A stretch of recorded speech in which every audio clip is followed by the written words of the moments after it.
Vou começar te respondendo sobre a ótica da economia também. Primeiro que o empresário precisa conhecer os dados dele. Isso é uma preocupação porque no Brasil nós não temos essa cultura. Meu nome é Kenneth Correia. O Correia é cearense. O Kenneth é americano. Então eu tô misturado aqui Brasil e Estados Unidos. O americano tem uma cultura de dados muito grande.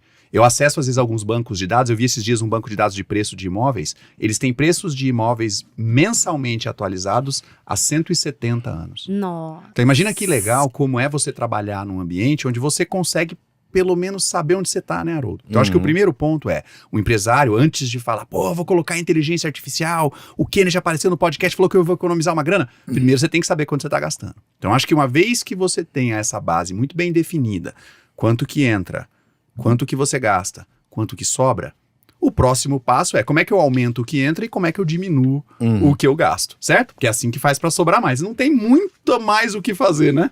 Ou você aumenta a receita, ou você diminui os custos, ou você faz as duas coisas.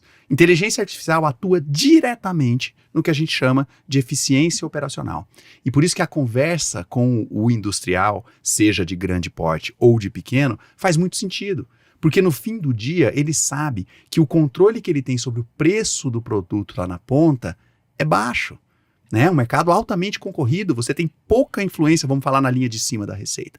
Agora, tudo que você economizar nos custos, tudo que você fizer 5% mais eficiente, pode gerar 5% de lucratividade adicional lá embaixo. E às vezes isso é mais do que a própria margem de lucro líquida que você tem. Então, a inteligência artificial entra na eficiência operacional. Agora, falando das oportunidades que a gente tem na mesa. Uma vez que a gente entendeu, cara, esse negócio vai me fazer mais com menos, porque eficiência operacional é fazer mais com menos investimento ali.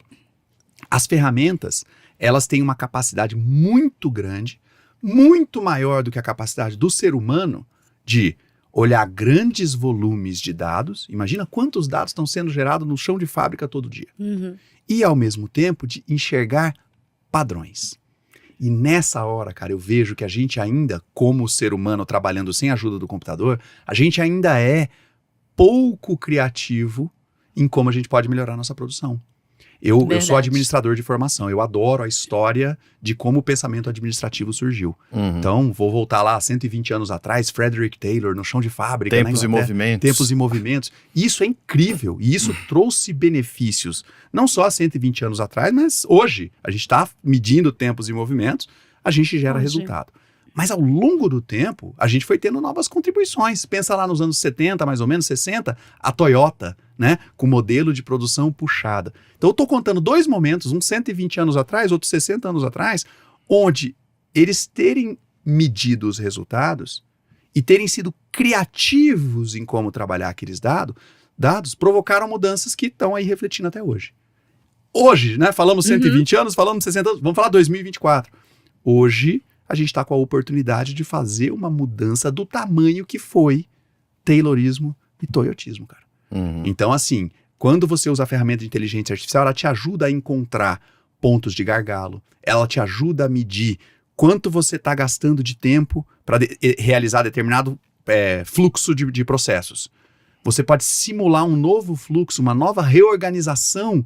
Vamos lembrar daquele filme do Fome de Poder, da história do McDonald's? Nossa. Que os irmãos McDonald's desenharam na quadra de tênis e simularam. Aquele trabalho, claro, no filme aquilo é pedagógico, é didático. Era o que tinha de tecnologia na época. Hoje, você consegue simular um cenário novo, uma nova proposta, totalmente pelo computador. Então, a inteligência artificial te ajuda a comparar o cenário atual com esse cenário possível ou projetado que você está fazendo. Aí a gente pula e fala sobre produto sobre demanda.